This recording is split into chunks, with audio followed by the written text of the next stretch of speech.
ఫోన్లో అశ్లీలమైన దృశ్యాలు చూస్తూ ఎవరు చూడటం లేదని నీవు పాప ఊపిలో పడిపోయావు. అవసరానికి ఎవరు దొరక్క నీవు ఏకాంతంగా పాపము చేస్తూ ఆ పాపములో పడిపోయావు. అనుకుంటున్నావు నువ్వు, జాగ్రత్త. ఏమనుకుంటున్నావు తెలుసా? ఈ ఒక్కరోజు ఇది చేసేసి రేపు చూడడం మానేద్దాం, రేపు అవగానే రేపు చూసేసి తర్వాత మానేద్దాం, ఇలాగ మానేద్దామని ఎన్నోసార్లు పడిపోయావు.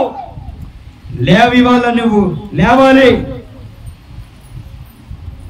బ్రోకర్ పనులు చేస్తూ చాలా అశ్లీలంగా అసభ్యకరమైన జీవితాన్ని జీవించడంలో పడిపోయావు. ప్రభు స్పష్టంగా మాట్లాడుతున్నాడు నీ గురించి, నా గురించి.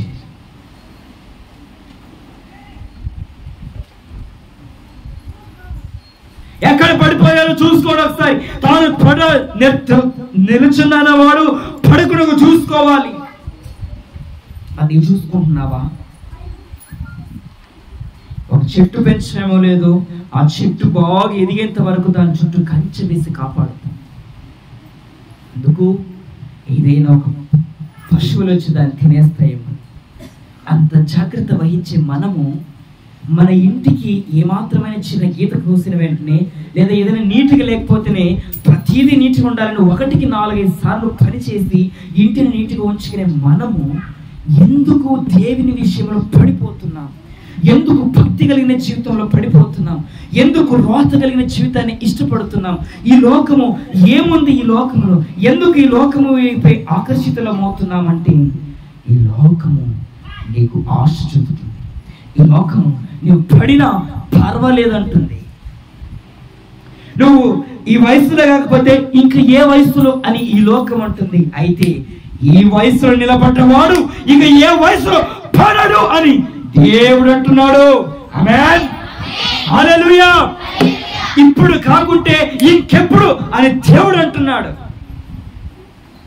అదే మాట లోకం అంటుంది. ఇప్పుడు కాకపోతే ఇంకెప్పుడు చేస్తావు, ఇప్పుడు కాకపోతే ఇంకెప్పుడు ఈ సరదా అని లోకం అంటుంది. ఇప్పుడు కాకపోతే ఎప్పుడు నీ జీవితాన్ని హెచ్చింపులను తీసుకొస్తావు, ఇప్పుడు కాకపోతే ఎప్పుడు నీ పౌరుషాన్ని, నీ కెపాసిటీని నేర్పిస్తావు నా ద్వారా లోకానికి అని దేవుడు అంటున్నాడు. మరి లోకం వైపు వెళ్ళి పడిపోతావా, దేవుని వైపు వచ్చి నిలబడతావా? నీవే ఆలోచించుకో. ఆమేన్, హల్లెలూయా.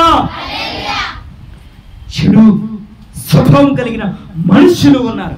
ఆ మనిషి ఆలోచన ఒకవేళ 6 నెలలు సహవాసం చేస్తే వాళ్ళు వీళ్ళు అవుతారన్నది ఎంత వాస్తవం. పెద్దలు అంటున్నటువంటి మాట నిజానికి నీవు చెడు వ్యక్తుల దగ్గర నీవు మాట్లాడుతూ వాళ్ళ సాంగత్యం చేసినట్లయితే ఖచ్చితంగా వారి మాట నీ నోట్లో ఉంటుంది, వారి స్వభావం నీ నోట్లో ఉంటుంది. కాబట్టి వాళ్ళ సాంగత్యాన్ని ఈ రోజు నుంచి కట్ చేసి లేచి నిలబడి ఈ రోజు నుంచి. ఆమేన్, హల్లెలూయా. దేవునికి స్తోత్రం కలుగును గాక. రాకూడదు అనుకుంటున్నాను, ఈరోజు తాగుదాం రేపు మానేద్దాం, రేపు వచ్చింది రేపు ఈరోజు తాగుదాం మళ్ళా మానేద్దాం. అయ్యా డబ్బులు ఇవ్వండి, తాగడానికి 10 రూపాయలు ఇవ్వండి, ఆకలిగా ఉంది 10 రూపాయలు ఇవ్వండి, 10 రూపాయలు ఇవ్వండి, 10 రూపాయలు అలా 100 రూపాయలు చేసుకొని చిన్న ప్యాకెట్ తెచ్చుకొని తాగి ఆ రోజు కుటుంబాన్ని బయటికి ఇడిచేటువంటి వాళ్ళు ఈరోజు లేవాలి. ఆమేన్. అలాంటి వాళ్ళు పాప స్థితి నుండి పడిపోయారు. అలాంటి వాళ్ళందరూ ఈ రోజు పడిపోయిన స్థితి నుండి దేవుడు వారిని లేపును గాక. పడిపోయావా, లేచావా, నిలబడ్డావా? అయిపోయింది తప్ప యేసు ప్రభువును నమ్ముకున్నాను, అద్భుత చర్చ్ క్రీస్తు అద్భుత మినిస్ట్రీకి వచ్చినప్పుడు, చర్చ్కి వచ్చినప్పటి నుంచి బాగా ఉన్నాను, తాగే దూరంగా ఉన్నాను, గుట్కా మట్కాలు అన్నిటికీ దూరంగా ఉన్నాను, బీడీ సిగరెట్లు కానీ దూరంగా ఉన్నాను, వ్యభిచారానికి దూరంగా ఉన్నాను, దొంగతనానికి దూరంగా ఉన్నాను. వాటిలో పడకుండా దేవుడు నన్ను కాపాడుతున్నాడు. పని చేతుల్లో నిండిచ్చాడు, సొమ్ము చేతులు నిండిచ్చాడు, అప్పుడు తీర్చుకున్నాను, అన్ని బాగానే ఉంది. ఒక్కరిగా ఓ రోజు ఏకాంతంగా గడిపినప్పుడు అంత బాగుంది. మరి ఎరా బాగున్నావా? ఈరోజు ఏంటి కళకళలాడుతున్నావు? ఏంటి ఇలా బయటికి వెళ్తున్నాను? బయటికి నేను రాను. ఏంటి నన్ను కూడా నమ్మవా? బయటికి రా, నిన్ను ఏం చేయలే, నేను తాగుతూ ఉంటాను, నువ్వు చూస్తూ ఉండని తీసుకుని వెళ్ళాడా? ఒక్క చుక్కు తాగి నీళ్లు మానేసావు కదా, మానేసుకుంటావు, ఇక ఒక్క చుక్కు తాగేసి చాలు అని చెప్పి ఆ వ్యక్తి మాట వినడంలో నువ్వు పడిపోయావు.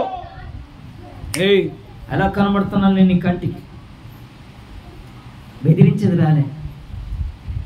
సాతానా వెనక్కి వెళ్ళు అని మాట, పౌరుషం కలిగిన మాట రాలే.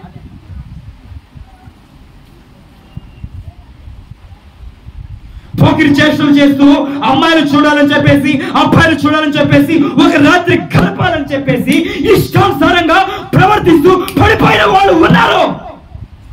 వాళ్ళందరూ మార్చబడాలి ఈరోజు. ఆమేన్.